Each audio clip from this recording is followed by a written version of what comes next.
Today I'm going to do a wheel alignment on my 1998 Toyota RAV4. This is a 25-year-old vehicle with a 4-cylinder engine and a manual transmission. I bought this car less than a year ago for a very cheap price. Everything on this vehicle is a traditional 1990 technology. Not very complicated compared to the modern cars of today.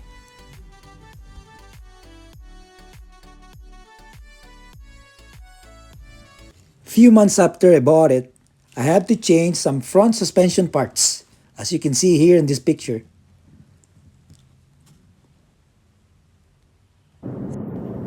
After I replaced the suspension parts, I've noticed that I have a misalignment issue, as you can see here in the video. My car wants to pull to the right side of the road. Here in Canada, wheel alignment of for this size of vehicle is around $150. $150 is a lot of money for a poor guy like me. So I decided that I will be doing the wheel alignment myself.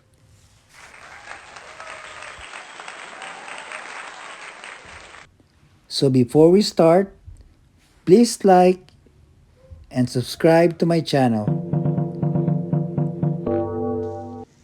If you are not mechanically inclined, I do not recommend to do it yourself.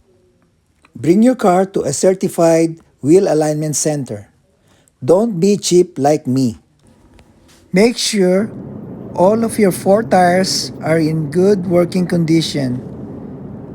Tire pressures are according to the manufacturer's recommendations. Check your suspension parts and steering parts and make sure that these are all in good condition. So these are the tools that I need. 4 jack stands, 4 pieces of cardboard boxes, bright colored fishing line. For my Toyota RAV4, it's 19mm wrench and an adjustable wrench. So the idea is to tie the fishing lines to the 2 jack stands like this. This will be at the end of the rear tire,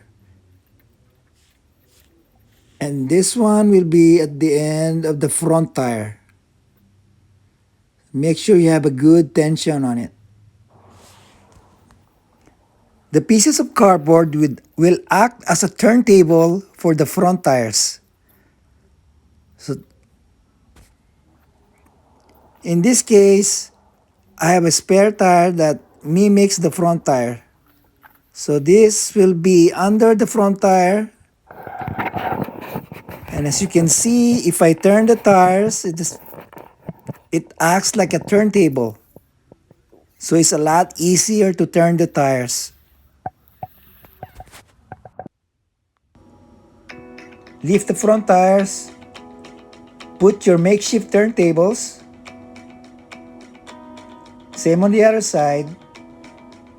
And run the fishing lines with the jack stands.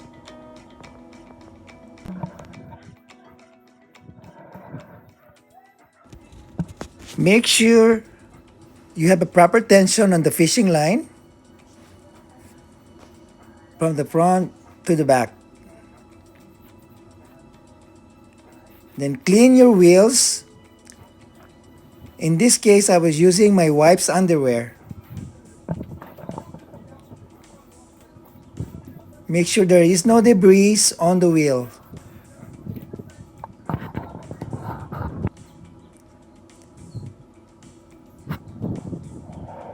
Make a necessary adjustment for the tension.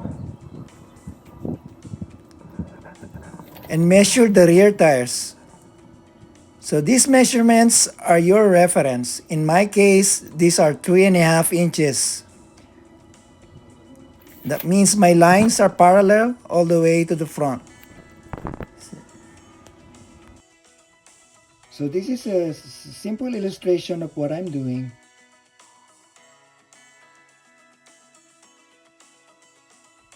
So these are my rear wheels and these are the front wheels. And these are the fishing line on the driver's side, and this is the fishing line on the passenger side. The first measurement that I took is 3.5 inches here and 3.5 inches here.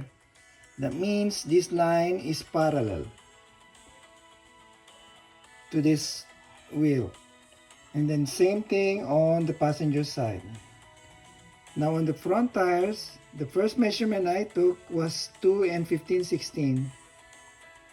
And at the front is 2 and 7/8. That means my tire is a 16 like this. So it's not the same as parallel at this line, but it goes like this by a 16 of an inch right in front there.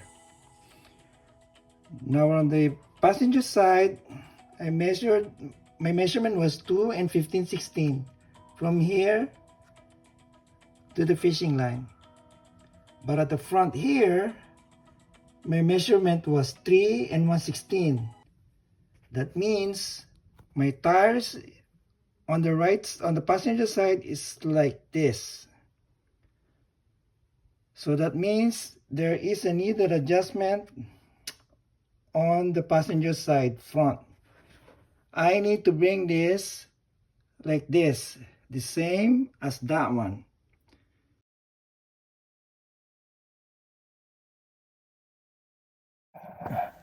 I sprayed penetrating oil on the tie rod passenger side.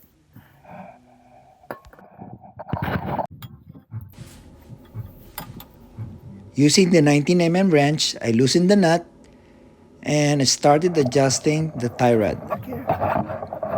It's quite a bit of trial and error and always remeasuring the rear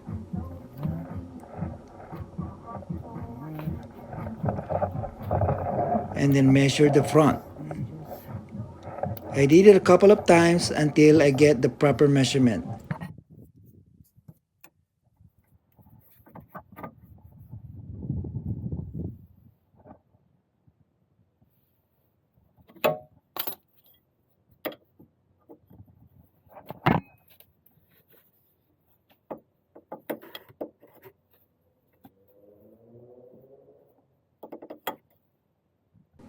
Which is 2 and 15/16 and 2 and 7/8 at the front there.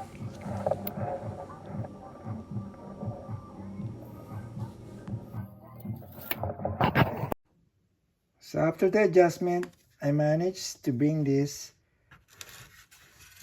to 2 and 7/8 of an inch. That means both tires are like this.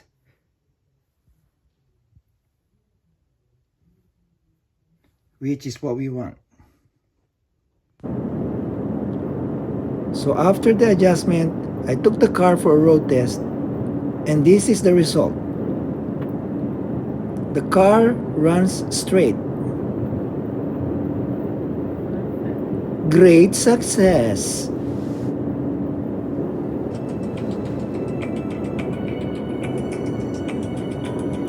If you like this video, please share, hit the notification bell, and subscribe to my channel.